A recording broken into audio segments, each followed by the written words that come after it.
that something, the one that brought into this something. So we'll have an infinite regress of some things. Yeah. Yes, but these things, in order for it to come into existence, even has to stop somewhere. It cannot be infinite. Others will have the infinite regression, and I'll tell you what that is in a minute. It's a technical term. Thanks, Rahmatullah.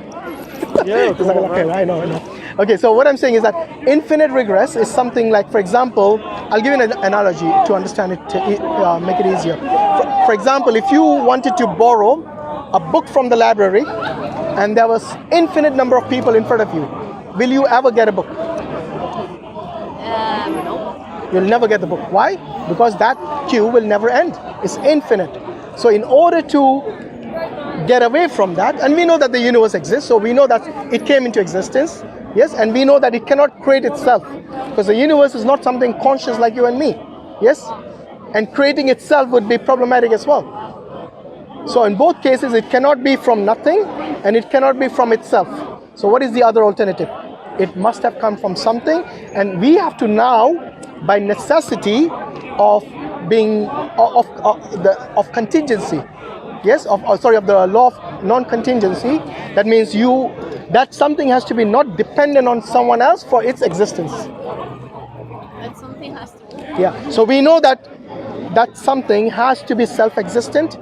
It has to be not something which is. But why it has to be self-existent? The reason for that is because if somebody else brought it into existence, then we'll ask the question, who brought that? We'll have this infinite regress. And we know that infinite regress do not make things possible. Like the example of the book, you'll never get if there was infinite number of people. So we know that it has to end somewhere. Okay, so this creator, let's call it the creator, let's call it something, the intelligent designer. Yes, because maybe many people have this notion of not using the term God, because it probably has some other baggage for them in the understanding of what God is. So we know that this intelligent designer has brought the universe into existence, and for it to do that, it has to be first self-existent without depending on anyone else. Yes, it has to be non-contingent. It is a necessary attribute of that entity, of that intelligent designer, for it to be self-existent. Yes, and it has to have the ability to create, to bring the universe into existence. So it has to have all these abilities. Self-existing, it has to be uncreated, it has to be the first cause. That means the first, the first one to bring into existence something like the universe. And then it has to have the ability to create. And these are what we say the necessary conditions, attributes that this entity must have to bring the universe into existence. And that is what we term as God. You see, because we have ruled out the possibility of the universe coming from nothing, from the universe coming from itself, yes, and for the universe, the only other possibility, unless you can tell me, would be from someone or something. And to us, that something has to be defined as well, because without it being existing by itself, or having the ability to create. And then, for example, if God is like in everyone, right? Like you say God is in everyone or something like that? No, we don't believe God is in everyone. We believe we all are created by God. Yeah, but I mean, if you're explaining me all of this, and in my mind, how you're explaining it comes as a God is everything.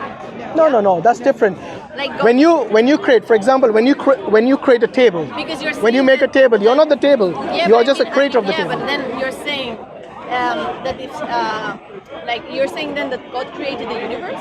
Yes. Yeah, but then it gets to the point that I'm saying then who created God? You know? Do you remember if God is part of everything, then it makes sense. No, God is not in the creation, if that's what you're saying. We believe God is transcendent.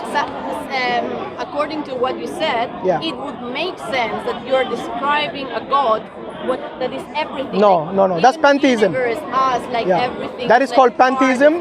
No. For example, the example I gave you about making a table. When you make a table, are you inside the table?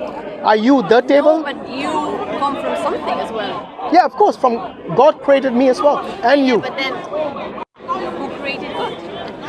So the question. How did God appear like that? Or? Yeah. By the way, God is not someone that you can think like the way we think about the creation, like you and me.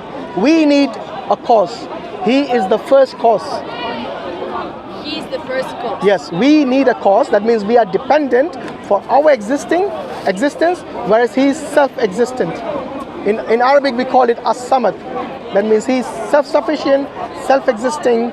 He doesn't need anyone. He's independent.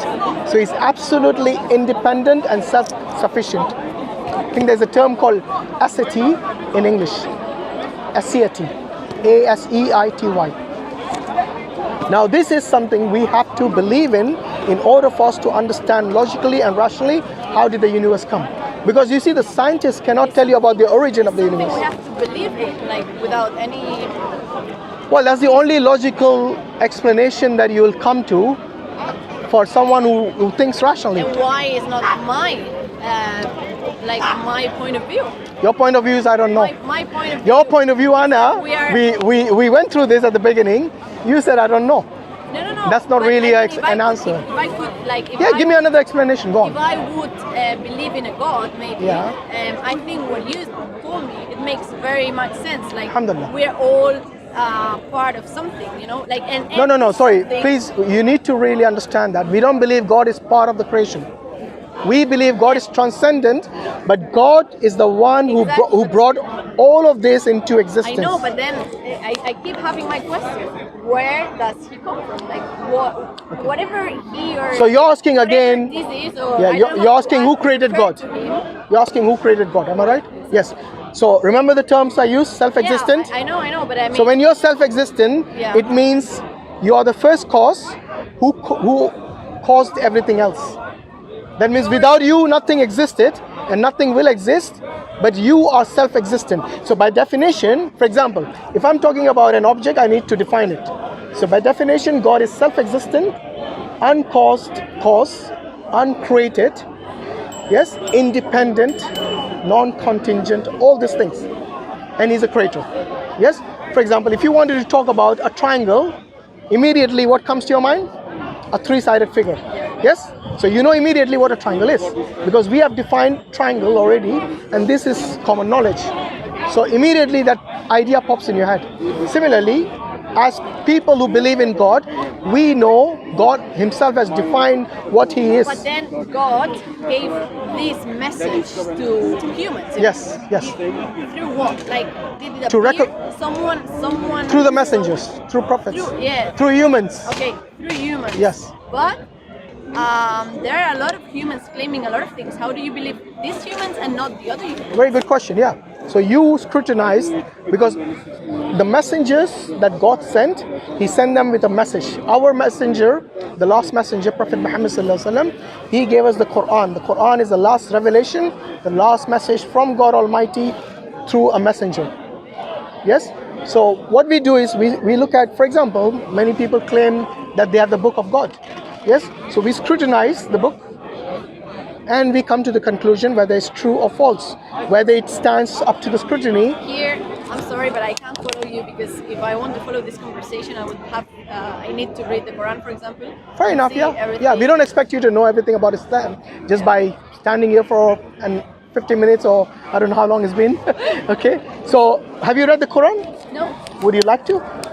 If we give you a free copy? I'm curious to read it, because I want to reach farther. Like, my conversation end up here. Brother, can you get a copy of the Quran? Inshallah. So we can give you a free copy of the Quran. My conversation ends here. So if I could have read the Quran, maybe it would have ended a bit far. Yes. So here's a free copy for you. It's a gift. It's in English. Is that okay for you? Yeah. Sure. Yeah. All right. And this is like everything? That's the, what do you say, the English translation of the Quran, and it explains to you many things what God wants of you, because he expects certain things from you. We believe in life after death as well, by the way. So we know that this life for us is a test. So we have many ups and downs in our life, and we have to go through that test with patience, with without actually disobeying God. Yes, so we cannot just because life is difficult, so you go and steal or something. So we try to bear it with patience, yes, without doing something which is forbidden for us. So there are things which we call halal, which is permissible, and things which are forbidden, and both of this are actually in the Quran. So we know that Allah gave us a guidance, and this guidance is something for us to be better human beings and to be better, what do you say, servants of God, or someone that be someone who is responsible for everything that we have, the Almighty God. And you come to the conclusion of this understanding about God from that guidance. So inshallah, like I said, keep an open mind, which I believe you do have. So, and look into the Quran and then come to the conclusion whether God exists or not, or whether this is the right religion to follow. I know it cannot be done overnight. So ask people in your community who might be Muslims, or if you have friends, and ask other people. And that way you'll make sure you ask a Muslim, because there are many people who might give you wrong information. So if I want to learn about say for example Spain, I would rather ask a Spanish person than ask someone who doesn't live there. You see what I mean? To get a better understanding of the culture and the food and the people over there and the place as well. Of course, if I ask a Muslim, he cannot tell me anything else rather than... Yeah, you might consider that as bias, but the important thing is that at least he will point you to the direction of what the Muslims believe. You see what I mean? So you can get second opinion, third opinion, doesn't matter. We don't say no. In fact, Allah tells us in the Quran that this is, He tells you to ponder on things. If I remember well, I think Allah says that the things are in you. You would, the first time when you do something, you know what you should do. Very good, actually. Yeah. So, it's called the fitrah. So it's your natural disposition which tells you when you're doing something wrong. Yeah. So you do it the first time, your heart will tell you yes, or So I also your mind will tell you that's wrong. In this nature of human of being good himself. For example, me. Yeah. I do. You could maybe say that I follow a religion, no? Because I'm very good and I follow all the rules apparently of good rules that God says, right? Yeah. But I didn't learn them from him, So I think you're talking about morality, yeah? Whether we have good morals or bad morals. But I think it's born on me. Yeah, that's why we call it the fitrah. So the fitrah is something which is innate to every human being. So every person is born with the fitrah. So you already have this natural disposition to recognize good and bad to an extent, not everything. For example, everyone, whether you're an atheist, agnostic, you believe in God, Why not everything? Because morality is something which is acquired. You're not born with, not everything. So for example, if I told you, there are many people in this world who believe that abortion is okay, nothing wrong with it. Yes, you as a woman, you might have different perspective. Yes, this lady here might have a different perspective because she's a Muslim. You as a non-Muslim will have a different perspective. So what I'm saying is that you have a subjective opinion of what is good and bad. That means your understanding will be different based on your environment, based on the people that you are acquainted with, based on the family even, based on your friends and so on. So there are many factors which influence your thought. Yes, but what we believe in the Quran is about objective morality. That means only God can tell you what is ultimately good or bad for you. Yes, and He doesn't say that everything is bad, otherwise we can't lead our life. But there are certain things that Allah forbids you. For example, He forbids alcohol, He forbids gambling, He forbids fornication, adultery, all these things which are actually the evil things in the society that we know of. But for example, for me, having been, for example, having drink a drink like alcohol, it makes me see the other people. I understand what they're passing through. For example, I know this experience, so it's not that. So are you telling me that unless you drink poison, you won't know that poison is bad for you? That's a very. I mean that I'm saying that I don't need a book to know what's good and bad. I thought that, but I was wrong. You do actually. You know why? Because I told you there's a difference between subjective morality, which everyone has their own opinion. So maybe yesterday, they thought that homosexuality was completely wrong. It was punishable by law in this country, by the way. Yes, less than 70 years ago, maybe. Yes, but today is perfectly okay. So what has changed is they have changed what they considered as immoral. Now it's moral for them, or it's perfectly good. But you see, when you look at things in the scripture, it has been defined for you what is good and what is Okay, bad. then, What is forbidden and what is permissible For by example, someone of a higher authority. Let's say that we're born in a place where we don't have access to, for example, the Quran, right? Yeah.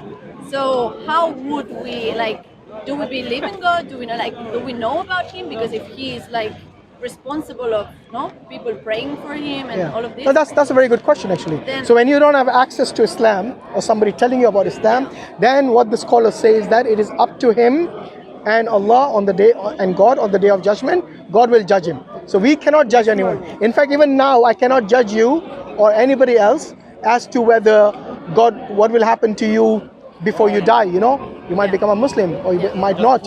Same thing with me or somebody else. So what we count is how the end is rather than how we are now. And for the people for whom Islam has not come or the Quran has not come to them, then Allah will judge them. We cannot judge them. But at least today we live in an age of information. Yes, and ignorance is a choice today. You see what I mean? So if you don't want to know, that is your choice. You can just switch off all the information from every angle, and then you say, I don't know anything. The problem is that the only evidence we have now is just a book with No. letters that No. humans produce. Sorry, evidence for what? For what? No, I'm not saying. I just gave you the evidence of the creation of the universe.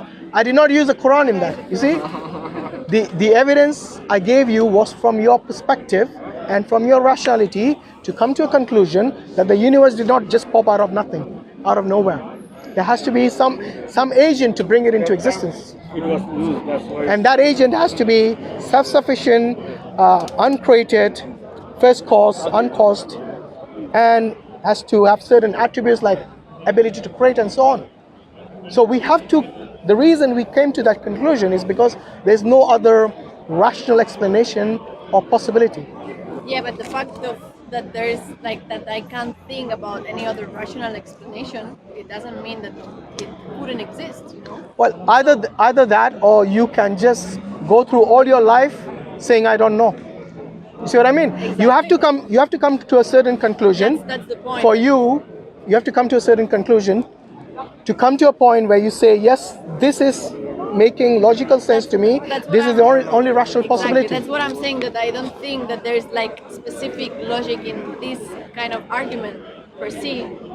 It doesn't, I can't think about another thing because I'm not creative enough, for example. Even the scientists who are very creative, who have a lot of information, a lot of intellect in their domain, they cannot know how the universe originated. But then someone or we appear to have this other option, there's something creating this. So Well, this is bring also, it on then, come on. This is another option. The philosophers, the scientists, I know your point, but all the scholars, they have actually thought about this a lot.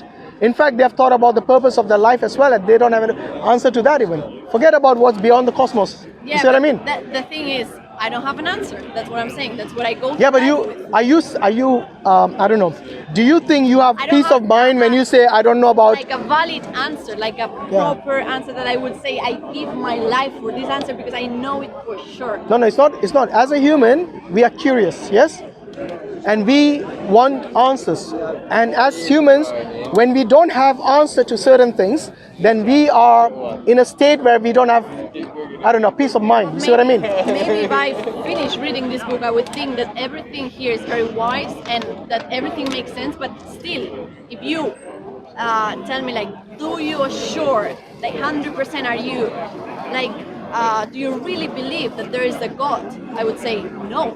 I can't say. Okay, then you have to either answer the question and be at peace with that where did the universe come from? If you keep saying I don't know, I don't think that's an answer. It's because I don't know is not an answer. It means you are unaware. You don't know. Exactly. But that's not an answer. It's an answer. Seriously? It's an answer. So if I I don't know. Okay. It means Imagine there is a person and he says to every question that is asked to him, I don't know. Yeah. Do you think that person is going to be satisfied with his life? I don't know. Give an example of an exam.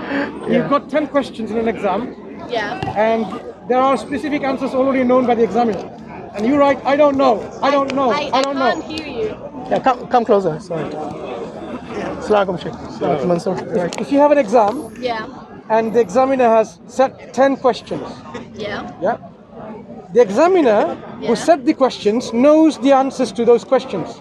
That's how the examiner is Yeah, testing but you. you're putting a human like. Yes, of course, human. It's an analogy. Giving you an illustration to understand what I mean by I don't know. And then you write, Yeah. I don't know to all the answers. Yeah. But the thing is that he knows these answers apparently, but like you maybe God knows. you maybe don't know. Yeah. you know? God knows the So answer. when we say I don't know, That's why the answers are in there. the concept about I don't know, Yeah. if I write I don't know as an answer, Yeah. out of 10 marks, how much am I going to get? But what? Yeah, but I mean, if you don't know, you don't know. It's an No, answer. how much marks am I going to get out of He 10? was telling me that it's not an answer. It is an answer. I do No, know. I don't know. You get 0 marks. I don't know. When you is write not in an your paper, answer. I don't know. You get 0 but, marks. Then it means that you're telling me that I will like end up my life with a 0. No. What I'm saying, Anna, is that if you say I don't know, no, if you have a question paper like Mansoor said, so do you think your burning teacher? in hell. No, trust me. Do you think your teacher will give you any marks when you write I don't know? that Your teacher, will they give you even 1 mark? I don't know. You have never sat an exam. What? Have you been Have through you an ever exam? done an exam in your life? Of course, many exams. Yeah. It may be that you have set But exams who yourself. knows if a teacher at some point in my life I will do an exam. I will put I don't know. And Imagine you're the teacher. Anna, imagine you're the teacher and your student, you know the answers to every question that you have said in the paper. Yeah. And your student writes I don't know. Will you, as a person who is just, sorry, as You know a my teacher, answer. because you know the answers. don't No, remember I gave you the scenario already. You said the question. Yeah, go on. Can Yeah. I say just something? Yeah. I kind of disagree to say I don't know is not an answer. I don't know is an answer, but it is a beginning of something. Meaning that us as a human being, if you don't know something, yeah, then we generally wanted to know, at least to know what's the answer. For example, yeah, you get my point. Meaning, at least you don't know now, that's fine, but that's why we say it's worthy for us to look into there is an answer. This is as a human. That's my point. That's our What point. I'm Yeah. doing So with to my start, life. that's good. Yeah. And that at least we initiate that point. At least. Yeah. Okay, I don't know about. For example, if you ask me about something, I will say to you, I don't know now about it, but I will look into it. Yeah, but- This is the spirit for us as a human being. We generally do. Yeah. Now the second thing, there are links for us to know Check. these answers. For example, I know it's a bit. this is I don't know now what to do. Now. So what I'm saying that if it happens to in my life, like come to a point where I am like, oh my God, I know, I'm certain about something, then I would say like, because I will feel it, I will think that it's the thing, right? So as the same example I put before, like now I see all of you here, so I know that you're here, and that's all I feel and I see and I can tell, you know. Okay. So I'm saying, yeah, I know 100%. Yeah, 100%. You are all here. And you're not dreaming, right? Are you certain you're not dreaming? Yeah, I'm Yeah. certain I'm not dreaming. because How are you certain you're not dreaming? This could be all in your dreams. Well, now all like this, it comes to another. Yes. Let's take it to the next level. How are you sure this is not in your dream? You're actually having this in a dream. How am You're I in a sure matrix. that this is not in my dream? Yeah. Because, how can I explain that? Like, did you dream before? No, this is all part of the dream. You're thinking we are having a discussion in Speaker's Corner, but that's actually all in your dreams. And you'll wake up soon. Okay, if this is all in my dreams and I will wake up soon, I will wait until I wake up and say, oh, it was a Yeah, dream. so how are you certain in now? my dream now, it's not a dream, so it's not a Now, dream. how do you know it's not a dream? When we are in a dream, do you think that you're actually not in a dream? Or you're in a dream? All the time, every time? In the dream, In the dream. I don't know, because I've never been like that conscious as No, now in a dream. When you are dreaming, It's a hypothetical question. when you're dreaming, Imagine the question. do you think in your dream that it's not real, it's only a dream? So when I'm Sometimes, dreaming, say again. When you dream, sometimes, do you always, every time, think that this is only a dream? Or do you sometimes feel this real? Normally, I never dream like anything that real. There's always something. Yeah. But I guess. maybe you don't dream that way. But some people may dream, Yeah. and they actually think this is real. Yeah, but only then to wake up to find they out it was a wake up, dream. They wake up and they Right. They will say, discover this. like, So they this realize it's a conversation, dream. Yeah. So it's then when possible I it could wake be a up dream. And I realize that this will be a dream. I will say, I was in a dream, and I thought in the dream that Yes. that was really the reality. Yeah, but imagine you haven't woken up yet and you're still dreaming. How would you know? Then I wouldn't know. Exactly. That's what I'm saying. To say you're 100% certain, to apply the level of skepticism that you're applying about your knowledge, But this you is know, the point. You know what will happen? The truth is that I will go to sleep Actually, she's right. and I will wake up and I will remember all of you and being here, and I knew that that wasn't a dream because I can Fine. touch it. Okay, And fine. I can like, At and least then even Fine. if I take the contact of all of you, I will just like Okay. make So, like seeing wake is up, believing. Wake up, and I will text Yeah. all of you. So and seeing you can is text me believing, back, right? Yeah, we were all here. So then it's a dream of everyone, Fine. you know. So like, seeing- because I never like talked. Like I never had a dream with someone, for example, and then go like, "Oh, do you remember that we met?" You know. Anna is a hypothetical question. Fine. Do you We know- don't have to So, what do you say? because you see Analyze all of it. us here, this is real to you, right? You're certain. Yeah. So if something is provided to you like this in this nature where you can see yourself, this levels of evidence is certainty to you. Say again, sorry. When you see something, you're certain. You become certain by seeing. when you see and hear and Directly. touch, you will be certain. Yeah. So that's a level of certainty. Yeah. That's fine. Do you agree there are different levels of certainty? There are different levels of certainty. For example, you may not have witnessed the murder yourself, but circumstantial evidence might point to that yes, we are now certain to a level where there's minimal doubt left that this murder happened. How do we convict a murderer when you haven't witnessed it yourself? By the way, our first language not English, so Can I we shouldn't use so many jargon. Yeah. Okay. Mashallah. So you know what basically he says, without jeopardizing your saying. Basically he says there are different levels of certainty. Not all the time we have to Yes and see no, yeah. and touch and hear to give us the evidence that this thing happened. Sometimes with our analogy, we'll know something happens. For example, you came from your house today, for example here, or from your hotel room or whatever. If you go back and you find something which you didn't place on the, something which you didn't put in the room under the bed, you found, for example, a phone, or you found something there, you will say definitely someone came and put it I here. would say something happened. Something happened. That, like, Made the phone into that. Like it didn't exactly. appear like It didn't appear like this. Yeah. So, but you are certain that there is someone put it there. Certain. I'm certain that something happened. So Something. that this is that. I wouldn't say like, oh, someone put it there, or I wouldn't at be least sure you, about anything. at least, yeah. Give another example, So easy at least, example. you'll be certain. Sorry, an example I is would know that it's she not found magic a because coffee I being never made saw on a table. magic. Coffee. So if you find a coffee being made on a It's not table, even part of my use that reality. example. Much. okay.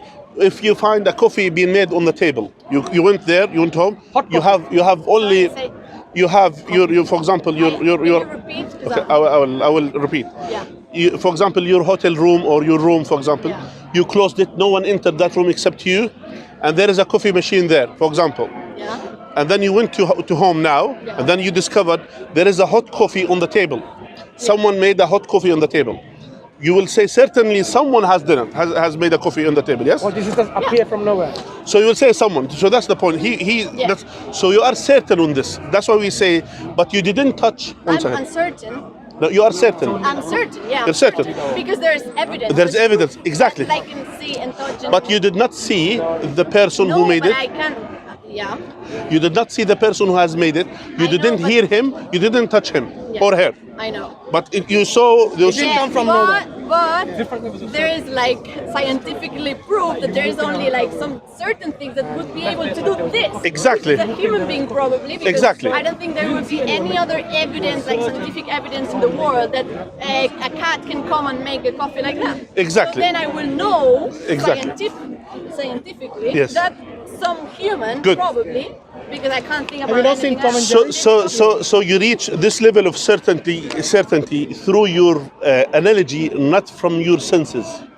Is that clear? From science, from a proof, from evidence. what's called the analogy. From That's logic. Logic. Yeah. What you learned before. You logically make that deduction. Your logic, from your logic, let's say. You know where your logic is, yeah?